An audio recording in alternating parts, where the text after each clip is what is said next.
आकाशवाणी लखनऊ से प्रस्तुत है प्रादेशिक समाचार।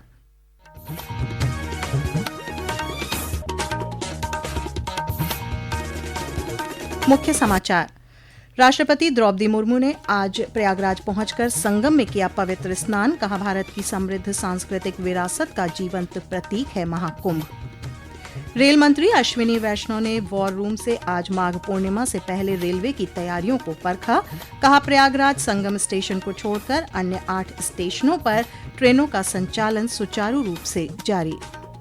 प्रधानमंत्री नरेंद्र मोदी ने आज परीक्षा पे चर्चा के 8वें संस्करण में विद्यार्थियों से की बातचीत। समग्र विकास के लिए समय प्रबंधन और शिक्षा के महत्व पर दिया जोर। और सिपाही नागरिक पुलिस के लगभग 60,000 पदों के लिए आज से शुरू हुई शारीरिक दक्षता परीक्षा। 27 फरवरी तक रोजाना करीब 10,000 अभ्यर्थी होंगे शामिल।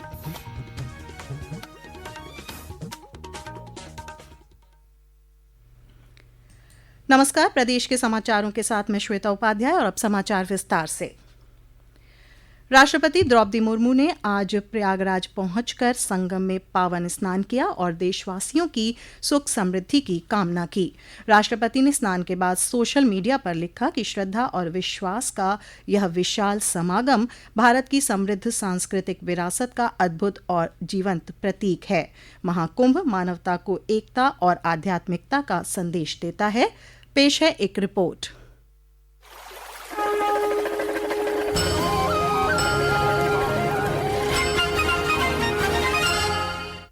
राष्ट्रपति द्रौपदी मुर्मू आज सुबह प्रयागराज पहुंची, जहां राज्यपाल आनंदीबेन पटेल और मुख्यमंत्री योगी आदित्यनाथ ने उनका स्वागत किया। यहां से राष्ट्रपति अरैल घाट पहुंची, जहां से क्रूज पर सवार होकर वह त्रिवेणी संगम पहुंची। त्रिवेणी संगम पर डुबकी लगाने से पूर्व राष्ट्रपति द्रौपदी मुर्मू ने सपरिवार विधिवत पूजा अर्चना की। संगम स्नान के बाद राष्ट्रपति ने अक्षयवट और बड़े हनुमान मंदिर के दर्शन किए। इसके बाद उन्होंने डिजिटल महाकुंभ अनुभूति केंद्र का भी दौरा किया। प्रवीण मिश्र, आकाशवाणी समाचार, महाकुंभ नगर प्रयागराज। महाकुंभ में बड़ी संख्या में श्रद्धालुओं के पहुंचने का सिलसिला जारी है। आज शाम तक पवित्र संगम में लगभग 1 करोड़ 10 लाख श्रद्धालुओं ने डुबकी लगाई। इसी क्रम में उत्तराखंड के मुख्यमंत्री पुष्कर सिंह धामी ने भी आज परिवार संग त्रिवेणी में पवित्र स्नान किया। उन्होंने इसे धार्मिक महापर्व बताया। श्री धामी ने कहा कि हरिद्वार में 2027 में होने वाले कुंभ को भी उनकी सरकार प्रयागराज की तरह ऐतिहासिक और सुविधाजनक बनाने की कोशिश करेगी। संगम में आकर डुबकी लगाई है और मैं अपने को सौभाग्यशाली मानता हूं कि मुझे भी इन करोड़ों करोड़ों लोगों के साथ यहां पर आस्था की डुबकी लगाने का अवसर मिला है। हरिद्वार का 2027 में प्रस्तावित है कुंभ, उसकी हम लोग पूरी तैयारी प्रारंभ हमने कर दी है और हमारा प्रयास रहेगा कि वह भी एक ऐतिहासिक और सभी के लिए सुविधाजनक कुंभ का आयोजन हो। रेल मंत्री अश्विनी वैष्णव ने आज माघी पूर्णिमा स्नान के पहले दिल्ली स्थित वॉर रूम से प्रयागराज में रेलवे की तैयारियों का जायजा लिया। संवाददाताओं से बातचीत में श्री वैष्णव ने कहा कि प्रयागराज संगम स्टेशन इस महीने की 14 तारीख तक यात्रियों की आवाजाही के लिए बंद है, लेकिन अन्य 8 स्टेशनों पर यात्रियों की सुविधा के लिए व्यापक प्रबंध किए गए हैं। प्रयागराज महाकुंभ के अवसर पर 8 स्टेशंस पे बहुत अच्छे से रेलवे का व्यवस्थित तरीके से काम चल रहा है। राज्य प्रशासन के साथ, मेला प्रशासन के साथ मिलके एकदम कोऑर्डिनेटेड वे में चल रहा है। कल प्रयागराज जंक्शन से 330 गाड़ियां निकली है और आज भी बहुत ही व्यवस्थित तरीके से चल रहा है। जैसा आपने वॉर रूम के इसमें देखेंगे, कहीं पे कोई दिक्कत नहीं है। अगर कहीं पे कोई र्यूमर्स फैलाने की कोशिश करे तो उस पर ध्यान नहीं देना है। सब कुछ व्यवस्थित तरीके से चल रहा है। महाकुंभ से लौटने वाले श्रद्धालु बड़ी संख्या में काशी पहुंच रहे हैं। श्री काशी विश्वनाथ मंदिर प्रशासन की ओर से जारी आंकड़ों के अनुसार फरवरी माह में करीब 50 लाख भक्तों ने बाबा के दर्शन किए हैं। वहीं महाकुंभ के तीसरे अमृत स्नान के बाद कई अखाड़ों के साधु संत भी वाराणसी पहुंच रहे हैं। पेश है एक रिपोर्ट। प्रयागराज से लौटे तीर्थयात्रियों के कारण श्री काशी विश्वनाथ मंदिर में दर्शनार्थियों के पिछले सारे कीर्तिमान टूट रहे हैं। यह पहला मौका है जब फरवरी के पहले 9 दिन में ही करीब 50 लाख भक्तों ने बाबा का दर्शन किया है। मंदिर प्रशासन की ओर से जारी किए गए आंकड़े के अनुसार प्रतिदिन 4 से 5 लाख से ज्यादा श्रद्धालु काशी विश्वनाथ मंदिर में दर्शन कर रहे हैं। वहीं काशी के विभिन्न घाटों मठों में नागा साधु भी जम गए हैं। पौष पूर्णिमा 12 फरवरी को जूना अखाड़ा की तरफ से पेशवाई निकाली जाएगी। वहीं महाशिवरात्रि के दिन शाही सवारी सवारी निकाली जाएगी। हनुमान घाट से निकाले जाने वाली शाही सवारी में आह्वान अखाड़ा और अग्नि अखाड़ा के संत महात्मा भी शामिल होंगे। आकाशवाणी समाचार के लिए वाराणसी से मनीष सिंह। ये समाचार आप आकाशवाणी लखनऊ से सुन रहे हैं। ताज़ा समाचार जानने के लिए आप हमारी वेबसाइट news.air.gov.in पर लॉगिन कर सकते हैं। इसके साथ ही आप प्रादेशिक समाचारों का ये बुलेटिन हमारे YouTube channel news on AIR Lucknow पर भी सुन सकते हैं। प्रधानमंत्री नरेंद्र मोदी ने आज नई दिल्ली में परीक्षा पे चर्चा के 8वें संस्करण में विद्यार्थियों से बातचीत की। प्रधानमंत्री ने समग्र विकास पर बल देते हुए शिक्षा के महत्व का उल्लेख किया।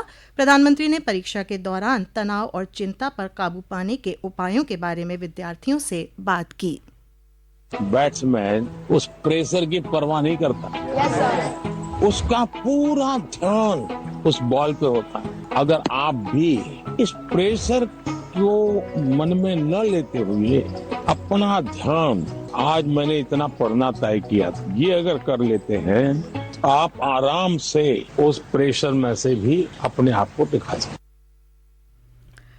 प्रधानमंत्री मोदी ने पोषण और आरोग्य के महत्व का भी उल्लेख किया। उन्होंने विद्यार्थियों को स्वस्थ रहने के लिए मोटे अनाज और सब्जियां खाने की सलाह दी। उन्होंने कहा कि नींद पोषण पर निर्भर है। पोषण में शरीर के वेलनेस के लिए, फिटनेस के लिए नींद का बहुत महत्व है।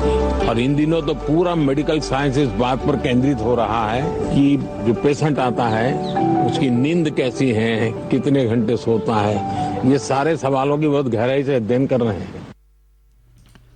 प्रधानमंत्री ने छात्रों को परीक्षा के दबाव से तनाव मुक्त होकर तैयारी करने की सलाह दी। प्रधानमंत्री ने विद्यार्थियों से बातचीत करते हुए टेक्नोलॉजी का सदुपयोग करने को कहा। से चाहूंगा कि आप हमारा मार्गदर्शन करें कि हम कैसे टेक्नोलॉजी का सदुपयोग कर सकते हैं। आप उस युग में बड़े हो रहे हैं जिस युग में इतनी बड़ी मात्रा में टेक्नोलॉजी का फैलाव है, प्रभाव है और उपयोग है, और इसलिए टेक्नोलॉजी से भागने की जरूरत नहीं है। लेकिन आपको तय करना होगा कि क्या मैं रील देखता रहता हूँ, क्या उसी में समय जाता है क्या मेरा, या मुझे इस चीज में रुचि है तो उसकी बारीकियों में जाऊं, उसके एनालिसिस में जाऊं, तो टेक्नोलॉजी एक ताकत बनेगी। इस कार्यक्रम में उन्नाव की छात्रा अनन्या बाथम को प्रधानमंत्री से सीधा संवाद करने का मौका मिला। परीक्षा पे चर्चा कार्यक्रम का लाइव प्रसारण प्रदेश भर के विभिन्न स्कूलों में देखा गया। वाराणसी की छात्रा अलीजा अंसारी ने कहा कि इस कार्यक्रम में जो टिप्स प्रधानमंत्री ने दिए वो छात्रों के लिए बहुत उपयोगी हैं। हमने अपने स्कूल में लाइव देखा, उसमें उन्होंने बहुत सारी यूज़फुल चीज़ें बताई। हमारे हेल्थ को लेके वो कॉन्शियस हैं, हमारी स्लीप को लेके वो कॉन्शियस हैं, हमारी डाइट को लेके वो कॉन्शियस हैं, और उन्होंने हमें बताया कि हमें सूर्य नमस्कार करना चाहिए, सुबह सुबह हमें 10 बार डीप ब्रीथ लेना चाहिए। तो और इन्वायरमेंट को लेके भी उन्होंने काफ़ी सारी चीज़ें बताई, तो ये बहुत यूज़फुल था। सिपाही नागरिक पुलिस के लगभग 60,000 पदों पर भर्ती के लिए दौड़ की परीक्षा आज से शुरू हो गई है। भर्ती प्रक्रिया के अंतिम चरण के तहत होने वाली शारीरिक दक्षता परीक्षा के बाद चयनित अभ्यर्थियों का मेडिकल होगा और चरित्र प्रमाण जमा किए जाएंगे। इस परीक्षा में रोजाना करीब 10,000 अभ्यर्थी शामिल होंगे। 27 फरवरी तक चलने वाली इस परीक्षा में पुरुष अभ्यर्थियों को 25 मिनट में 4.8 किलोमीटर की दौड़ पूरी करनी होगी, जबकि महिला अभ्यर्थियों को 14 मिनट में 2.4 किलोमीटर की दौड़ पूरी करनी होगी। 38वें राष्ट्रीय खेलों में प्रदेश की पुरुष आर्टिस्टिक जिम्नास्टिक्स टीम ने फाइनल मुकाबले में दूसरा स्थान हासिल किया। एथलेटिक्स की स्पर्धाओं में आज महिला लंबी कूद में दीपांशी सिंह ने कांस्य पदक जीता। रजत पदक विजेता बनी जिम्नास्टिक की टीम को उत्तर प्रदेश ओलंपिक एसोसिएशन के महासचिव डॉक्टर आनंदेश्वर पांडे ने आज सम्मानित किया।